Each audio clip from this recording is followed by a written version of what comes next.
Today we're going to continue our discussion on missions and life and work on the mission field.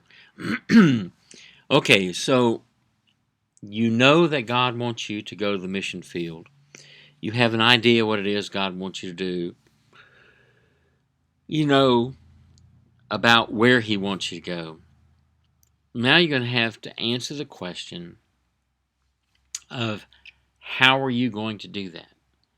How are you going to get from where you are to the mission field? Well, there are basically four types of mission organizations. The first one is what we call tent maker. Perhaps you have some skill that is needed in some country where you are going. You may be an English teacher and you want to go to China, and it's open to English teachers so that Chinese can learn English as a second language. They will actually pay you to go and to teach English in their school, and you can make money and you can start witnessing to the students, to the people you come in contact with on the side. You can be a tent maker, not go in as necessarily a missionary, but you're going in to pay your own way. You may be a mechanic and you can go into a third world country and open up a shop and support yourself by your own talents and your own privileges. So basically, you're working in a foreign field, in a foreign place. It may not be out of the country. It may be home missions. It may be somewhere in the United States or Canada. But the basic idea is you are earning your own money and you're paying your own way. So that's tent maker. A second type of mission organization is what we call faith missions. Now, faith missions really is any organization that asks you to raise your own support. And what this agency will do, what this organization will do, will be to receive your donations, put it into an account especially for you, and then distribute the funds to you on a prearranged basis. There are many of those, African Inland Mission, Global Outreach, any number of mission organizations like that. CAM, Central American Missions, and basically this faith mission helps you by being the one who handles your money for you. Each one will be different. They'll have different set of rules. You'll have to raise 80% of your support, monthly support, before you go to the field. It may be 75%, it may be 70%. But you will go under their organization and they will help you. Now, the problem with faith missions is because you're raising your own support, half of your time is going to be devoted to raising money back home. So your time on the mission field is going to be divided. You're going to be working on the field and then making sure you keep contact with donors back home. This often involves more traveling.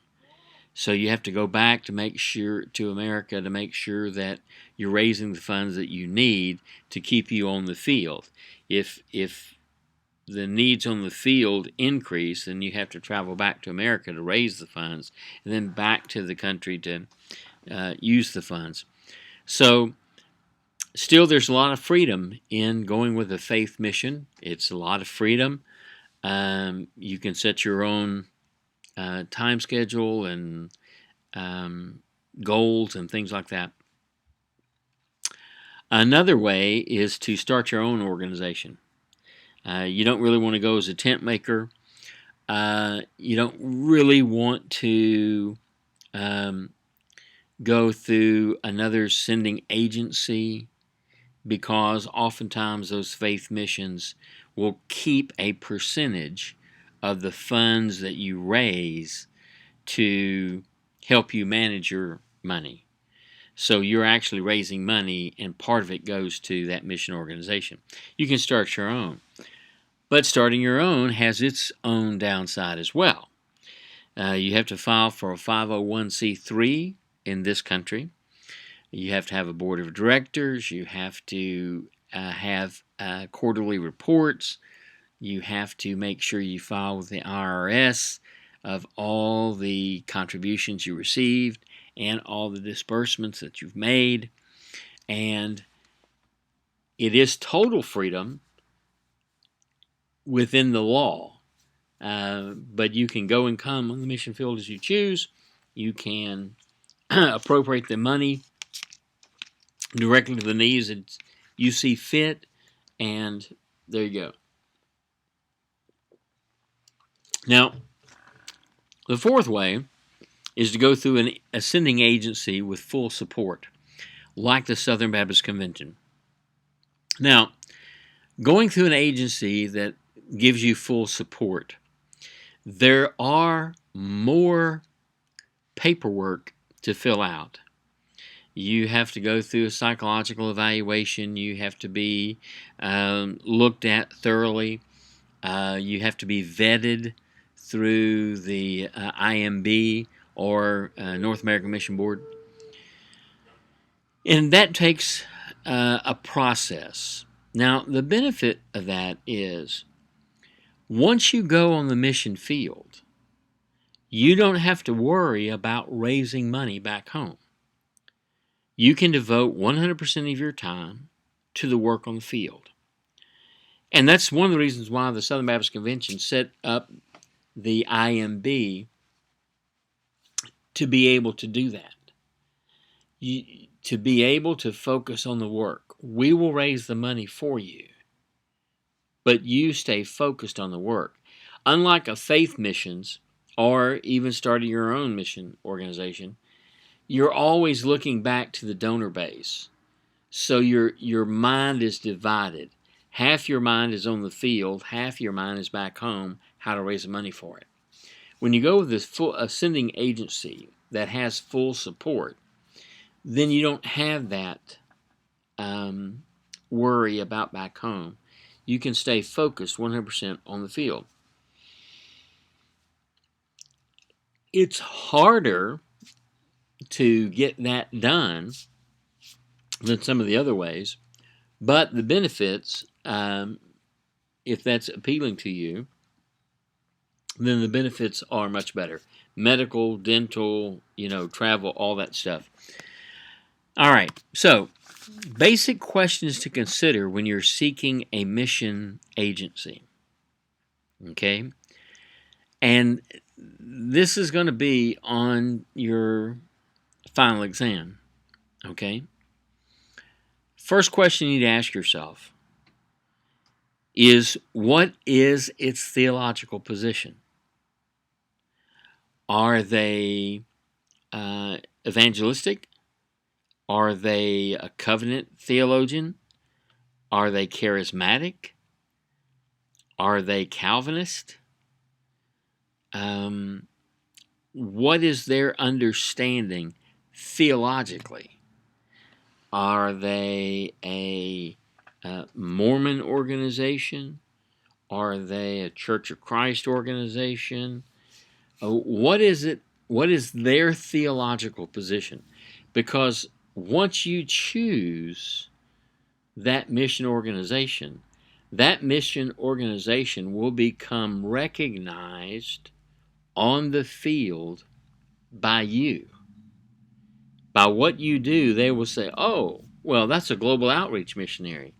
Well, if you don't believe everything that global outreach believes, then the next global outreach missionary that shows up, the community will accept just as they accepted you. So if you're not in total agreement, understand that people are going to make that association that you are in total agreement. So you have to look at that theological position and how they monitor that, how they control that to make sure that you stay theologically centered. Second question you got to ask yourself is, what is its administrative policies? Now, by that I mean, what types of reporting do I have to make back? Do I have to send in monthly reports? Do I have to send in weekly reports? Do I have to get my plan approved back from home office? How much leeway do I have on the field to start ministries, to employ nationals, to devise a strategy? What are the administrative policies? Exactly what has to be approved of back home? What has to happen for me to get the funds that I need for the ministry that I see that needs to happen? So you need to understand those administrative policies. Some have policies that say you need to submit your plan a year in advance and then give us a year to look at it, and then we will either approve or reject it. Well, some other organizations may only need a quarter or a month to give you a decision. Whatever it is, you need to make sure that you understand how that administrative process works, and is it something that you can live with? Okay. There's a fourth major question. What are its financial policies? In other words, how much do I have to be raising each month before I go to the mission field? How many months do I have to raise it before you allow me to go to the field? What percentage of the money that I raise are you keeping back here as administration? Is there an emergency policy should something happen on the field that you can get me home even if I don't have the money in my account already? What kind of taxes are you going to take out of it, of the money that I raise for my own salary? And are you going to file the W-2s or the 1099? How am I going to stay in line with the tax situation here in the United States, in my home country? How often do you send money? Is there a request policy? How long between when I request a check and I get the check? So all of these things may seem tedious, but you need to know that, because let me tell you, there are emergencies that arise on the field, and you're going to have the answers to how it's going to be solved, how the money is going to be raised, how it's going to get to you. What is the turnaround between when you need it and when it's there? Now, the other question is, where are the opportunities for service? For example, I've mentioned global outreach. If you go to global outreach and you say, I want to minister in Uganda, do you have any current works in Uganda? And they say, yes, we do. We have them in Jinja, we have them in Ajumani. Um, you can work in one of those two areas, or you can start your own ministry in another part of Uganda. So you have to ask them what they have and what is available to them. Okay. You say, well, what does that matter? Well, it matters as we start talking about life on the field. Okay. And it may be that they strictly forbid you to go into whatever country that you're going into. Well, if they don't have a work there, and they're not going to support you, then obviously you need to find another mission agency. So, but you've got to ask the questions. Where are the opportunities for service? Can I go to a country where I believe God is leading me, and you will allow me to do that through this sending organization? So that's got to be addressed in this process of looking for a sending agency. Now, there are some benefits with serving with a mission agency. Number one probably is family solidarity. You are connecting with other believers who are also going through the same things that you're going through. There is a solidarity there on day one on the mission field when you are as green as grass and you have no idea where the grocery stores are or the people that speak English, and you don't know anything about the educational system. Where's the best place to rent a house or find a compound? If you have other missionaries who are there from your organization, it is almost like an extended family, and you have some solidarity with them immediately, instantly. I use this answer sometimes, and some people don't understand it, but I'll try to explain it as best I can. A United States soldier who is out on the battlefield, he may not know the name of the individual beside him, but he knows that he's wearing the same uniform. And to him, that means I have somebody with me. And there is some security in that. There is some solidarity in that.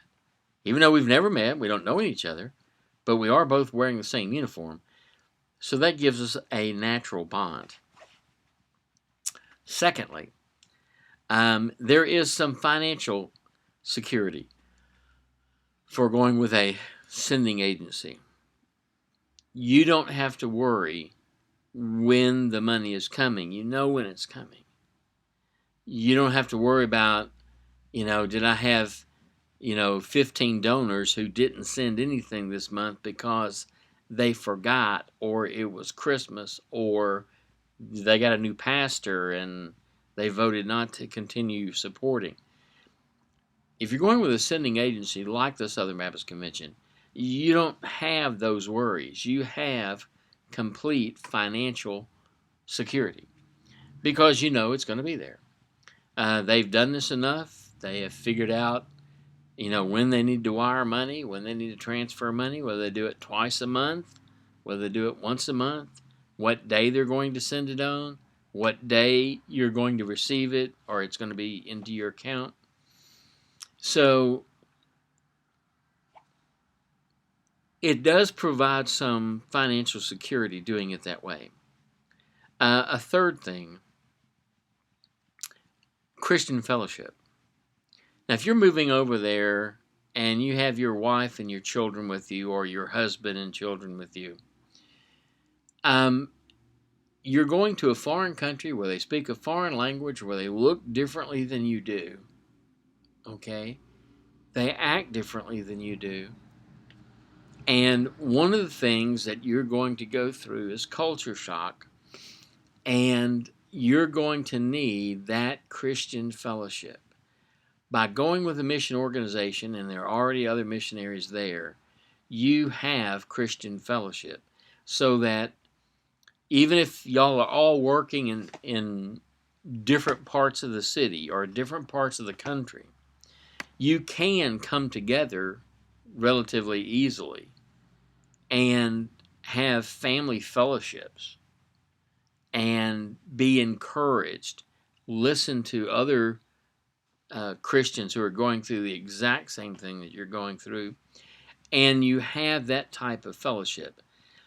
If you're doing it as a lone wolf, okay, and you're the only one out there, okay, then you don't always have that fellowship. You can fellowship with the nationals, but most of the time you are leading in worship. You are directing them in worship. And that Christian fellowship often wanes. But if you go with this mission group, you will have Christian fellowship kind of built in. Which brings me to counseling and guidance. If you're on the mission field and you've got 8 other missionaries there, and you are as green as grass, you can say, hey, I've got this idea of doing this. What do y'all think? Well, they can speak to you from their experience. Either they can tell you that it's a bad idea, or they can tell you it's a great idea. And if it's a great idea, they will have the ability to say, I know this guy who can make those signs, and I know this other guy who has a big tent, okay, and there's a company over here that will, make flyers for you. And by having their counsel and their guidance, things will go a lot smoother, and you'll be able to go a lot farther in a short amount of time because you have those other missionaries there who've been there who can give you counsel and guidance. Now, that brings us to continuity of the work. Oftentimes on the mission field, you'll find that you have opportunities to do things together. Now, I don't mean that everybody has to do the same thing the same way, okay? But it gives continuity of work. For example, if you want to have a dental team come and visit, then you can set that up in conjunction with one of the churches that you've started. And you can get the other missionaries to come and share the gospel while they're waiting to have their teeth serviced. So everybody on the field gains greater credibility because there's a continuity of work. Everybody who wears that banner of IMB missionary or Global Outreach missionary or UCE missionary, pardon me, they all will benefit from that. So that when you go home on furlough, that continuity of work continues. You may have somebody else that says, oh, hey, listen, we're going on furlough, but we still want to have Vacation Bible School at this church. Can y'all come over and do Vacation Bible School at this new church we've planted? And they'll say, well, sure, because you'll do the same for us when we go on furlough. So there's continuity of work there in that respect. Okay? Another area you're going to find when you get on the field, we'll talk about this a little bit later, is the education of the children. Are you going to homeschool? Are there other couples who are on the mission field who have children? Are they homeschooling as well? Can they show us the ropes? Maybe there's a missionary school nearby. Maybe there is a local national school that is nearby that is good, that my children can go to. See, you're learning these things because you're part of a group. You're part of that sending agency. And you're there together. So that's a good and positive thing to have. And finally, I'm going to talk about fringe benefits. Okay? Oftentimes, those fringe benefits are things that you don't even think of. For example, if you're going into a new area and you say, I'm with the International Mission Board, I'm with the IMB, they're going to say, oh, the IMB, okay, well, we have a good relationship with them in another part of the country, so you are welcomed here. Now, they welcome us not on our own reputation because they don't know us, but they do know the IMB. Oftentimes, if you go to a hospital and they're going to start asking you for money immediately, and you can mention, well, we are with the International Mission Board, and here is a card and a phone number for you to call. They may not know us, but they have heard of the IMB, and it helps cut through some of that paperwork. It helps establish that we are not some fly-by-night organization, that there is actually some depth to it.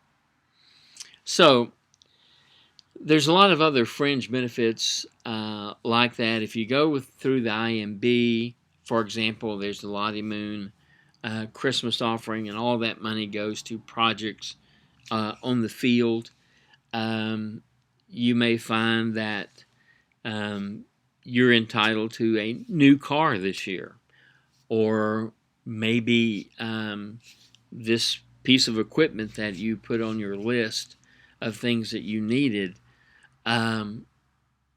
that your mission budget couldn't support, but the Lottie Moon Christmas offering was able to purchase that for you.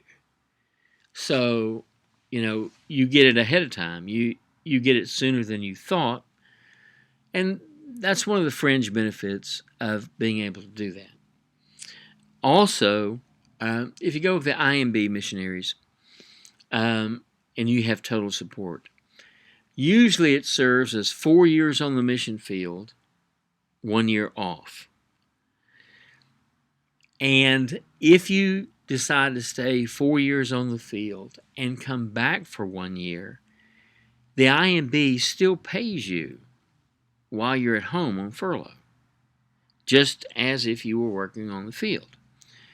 So you don't have to worry back and forth, because you have that financial stability.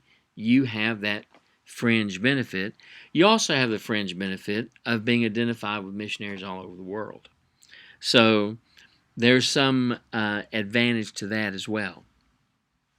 So when you have settled the question of the call, you must then begin to look at, who do I go with? Prayerfully consider what mission organization that the Lord would have you be a part of. And then look at that organization carefully. Ask questions so that you know in your mind, and let the Lord lead you to that right mission organization who will sponsor you and partner with you in ministry. So, these things we're talking about on the mission field, like the benefits of serving, that will also be on your final exam, and I will be preparing that for you to give you time to study shortly.